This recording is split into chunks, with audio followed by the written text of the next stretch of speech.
Hello, welcome to Made Golf for the first equipment review of a brand new season. The year is 2022, and let's face it, we're living in the age of hyperbole, particularly when it comes to golf equipment and particularly when it comes to drivers. But I'm holding in my hand the new driver by TaylorMade, and if what they say is true, this really is a game changer. This promises this golf club to usher in a new era for the driver market.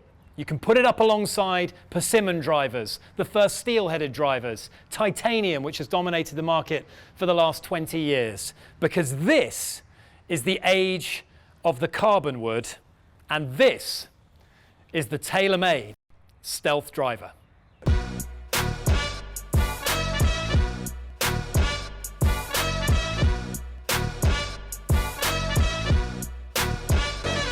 Right then, let's take a closer look at the TaylorMade Stealth Driver Series. 3 different heads, more on that in just a few moments' time. But the background to this one is, when you've worked in the golf industry for a long time, when you've tested countless different drivers, countless different models, it's very difficult to get genuinely excited about a new launch. But I got a call from the guys at eGolf Megastore, and it was quite simply, you need to come and hit this club.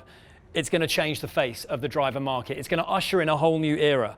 That was how it was sold to me. Obviously, that piqued my interest. I got rather excited. I've come down here, and what I've seen, what I'm holding in my hands, is certainly eye-catching. I told you just a second ago, this is now the age of the carbon wood. What do I mean by that? Well, carbon as a material is not particularly new. It's been around for a while. There's been a lot of experimentation. There's been a lot of research and development on carbon. We talked last year with the sim drivers about the carbon crown, where carbon was part of the material. It was a multi-material crown that was helping to reduce weight in the driver. What this driver has, and as you can see, it's all black. We don't often see TaylorMade release a driver. They have, like AC/DC, they've gone back to black, but the face is what we're talking about here. This is the crucial element of this golf club, and this is a carbon face, not a titanium. This face is constructed of 60 ultra-thin sheets of carbon. It is called the 60X carbon twist face, and this is the game changer right here. This is what TaylorMade are saying will reduce the weight, will add speed, will add aerodynamics, will ultimately lead to astonishing gains in performance. Now, carbon, as I mentioned, has been around for a while, but what they've done is they've harnessed the technology because they've created a nano texture cover here. And if you touch this, if you just actually feel it, it's totally different. I've tried an awful lot of drivers, and I have never experienced the sensation of a driver face that feels, that looks quite like this, that even sounds quite like this when you tap it, when you strike the golf ball. It's totally different. It's a nano texture cover with a polyurethane material, and this sits on top of those 60 ultra-fine sheets of carbon. That's the game changer. The saved weight has allowed them to increase the size of the face. This is 11% larger than the Sim 2 face, and it's actually nearly 20% larger than the Sim driver from a couple of years ago. What does that mean? That means more ball speed. That means more of this area here in which you can achieve high ball speeds off the face, a greater margin for error for handicap golfers, for amateur golfers like myself. And ultimately, this lightweight has allowed them to save weight elsewhere, and it's allowed them to create explosive speed off the club face, which they say is going to completely change. This is going to force all other manufacturers ultimately to follow in the footsteps. That's the claim by TaylorMade, that carbon woods are now the present and the future, I should say. They're not just something that's being tweaked, that's been tried out for a season or two. This is here to stay. This is the natural progression from the titanium driver. It's the carbon wood. Let's take a look at the different spec options now with this TaylorMade Stealth driver. I'm holding in my hand the Stealth and the Stealth Plus. So the Stealth is a higher spinning driver.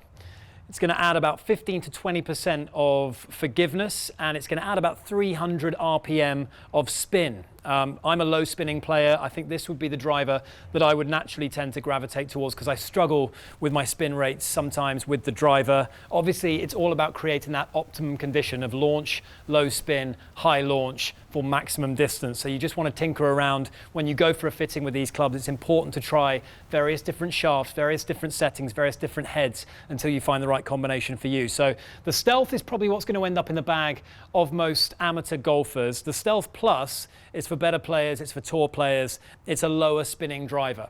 It's for players who already have optimum swing conditions, who want to launch the ball with as low a spin as possible, as high as possible, and carry it as far as possible, hit those massive bombs. So this is the Stealth Plus, this is the Stealth. There's also a Stealth HD, which stands for high draw. That is a driver designed to help people who struggle with a slice. Is it going to turn you into a player that hits a rope draw?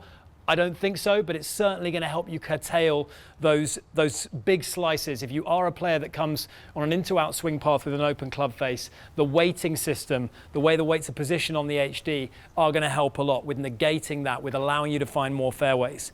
The Stealth is probably a more consistent driver. It's probably a more forgiving driver. As I mentioned, between 15 to 20% more forgiving. It's a higher spinning driver though. So if you are liking where your game is at, if you are bombing the driver a mile, you definitely want to give this one, the Stealth Plus, a try, because this one is the one that's going to end up in the bags of the guys like Colin Morikawa and Rory McIlroy on tour. Okay, what else can I tell you about the golf club? Interestingly, the speed pocket right here, that has crossed over from the Sim range of drivers. We saw the Sim and the Sim 2 launched last year. And actually, interestingly, TaylorMade have brought back this adjustable weight slot. We didn't see that in the Sim 2. We did see it in the original Sim model. So that's come back from the driver that was released a couple of years ago. There's a fixed weight at the back, which of course helps move the center of gravity back. It encourages higher launch. It encourages higher swing speed. And I mentioned the increased size of the face. Well, you might think to yourself, surely that's going to slow the club down.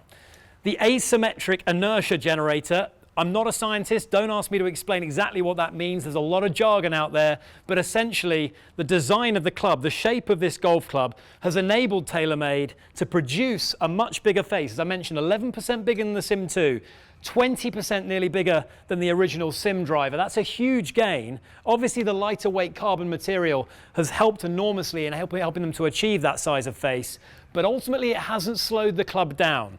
Swing speeds, they say, will go up. Ball speeds, they say, will go up.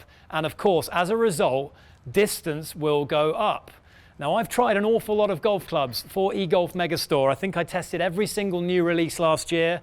You can go back through the videos, you can check out my numbers to kind of get a reference point on that, and we'll go through some of the numbers that I'm able to achieve on the GC Quad with the Stealth driver. I'm going to hit the Stealth Plus today. Let's take this for a little test drive. Let's see how we get on with it.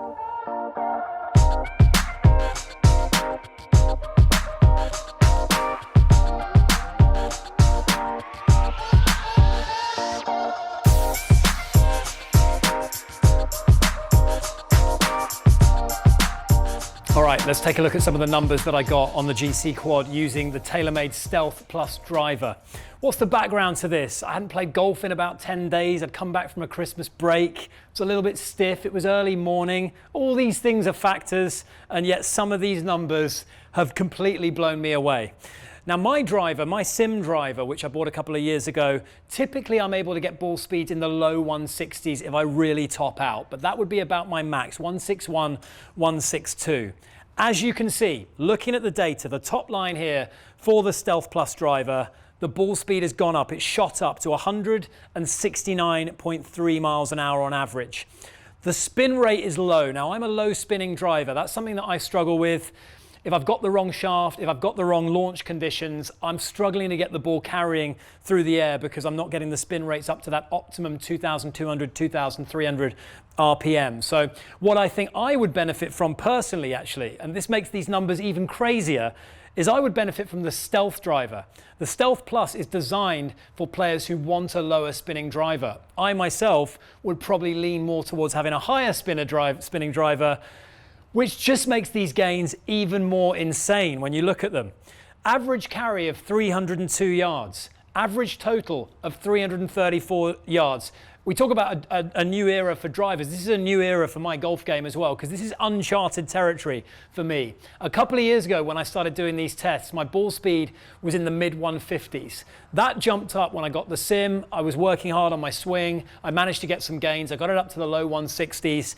And as you can see here, 169.3 is the average. The spin is on the low side, far too low, a club fitter would tell me, 1,334 RPM. Decent launch angle though, which I guess compensates for that, of 15.1 degrees. And that's what's been allowing me to achieve Not just the good carries, but a penetrating ball flight and a consistent dispersion as well.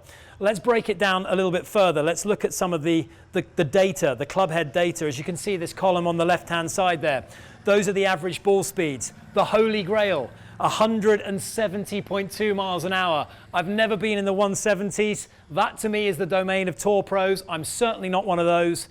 So to get a ball speed in the 170s, even if it is just by 0.2 of a decimal place, blows my mind. It really does. On that particular shot, it carried 320 and it ended up rolling out 344. My longest drive was a 346 total, 318 through the air. And these are just mind-boggling. They really are just mind-boggling. My average RPM there, you can see on the backspin column of 1606. I topped out at 2,094, I believe, and there were one or two that were really on the low side, that 1,265, 1,150. These are far too low. So again, the TaylorMade Stealth driver, not the Stealth Plus, would be the head that I would be better suited to. But as you can see from all these sample sizes here, 1, 2, 3, 4, 5, 6, 7, 8 shots have flown over 300 in the air from a relatively small sample size. It is really quite extraordinary, the gains that I've been able to see with this driver. It's lived up to the billing that it got when I first heard about it. Total distance and accuracy is obviously the ultimate yardstick through which all new drivers are measured, but there are other factors to consider as well, of course. Look, feel, sound, these are all very important. I've spoken to a lot of golfers. Some, doesn't matter what the performance is, if it doesn't sound right to them, it's just simply not an option. And I was wondering how this new carbon face would sound at impact compared to, say, a titanium driver. The answer is no real discernible difference. It was a hot ball flight. I was kind of wowed by that, in all honesty, but there's that satisfying ting at impact that you get with all clubs, with all titanium drivers as well, modern drivers in that category, and they've not lost anything here.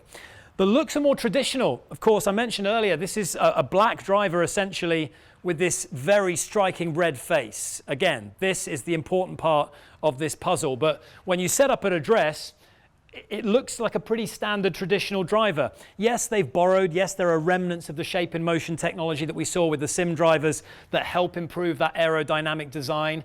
But the remarkable thing for me is they've increased the size of the face 11 and 20% when compared to the Sim 2 and the Sim. But when you at address, when you put the club down, it doesn't look oversized. It doesn't look unwieldy. It doesn't look too big. It looks sleek. It looks aerodynamic. It looks like you're ready to unleash an absolute bomb.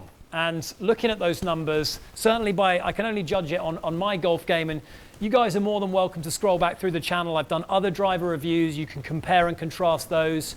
We did all of the new launches last year, so you've got the numbers from last year as a reference point. But what I would urge you is go out and give these a try. I'm keen to give the Stealth a try. I used the Stealth Plus today. As a low spinning player, I'm very keen to check out that higher spinning driver head. But you've got the HD as well. If you're struggling with a slice, that will help correct that, the way that it's weighted. Go out and give this a try. This, I promise you, you will hear an awful lot of buzz about this. When this launches, there's going to be a huge amount of noise. The Colin Morikawas, the Rory McIlroys of this world are going to be putting this in the bag. But ultimately, what you've got to do is head down to an eGolf Megastore and go for a fitting yourself. Let the proof be in the pudding, because I've been blown away, and I think the chances are you will be as well. Book yourself in for a fitting, have a tinker, try the Plus, try the Stealth, try different types of heads, try different types of shaft setups to get the optimum conditions for your golf swing. And I think those numbers that you're able to see are going to start to go up once you test this driver. That's the hunch. That's what I saw with mine anyway. I'm excited to try the Stealth, and I'm excited for this new era that TaylorMade are ushering in. Titanium drivers have dominated the market for the last 20 years. We're now living in the age of the carbonwood. If you've enjoyed this video, if you found it useful, please do subscribe to our channel. There'll be loads more content on the way to mark the new launches in the 2022 season. We love hearing from you, so comment below, subscribe, get involved. More videos on the way very soon.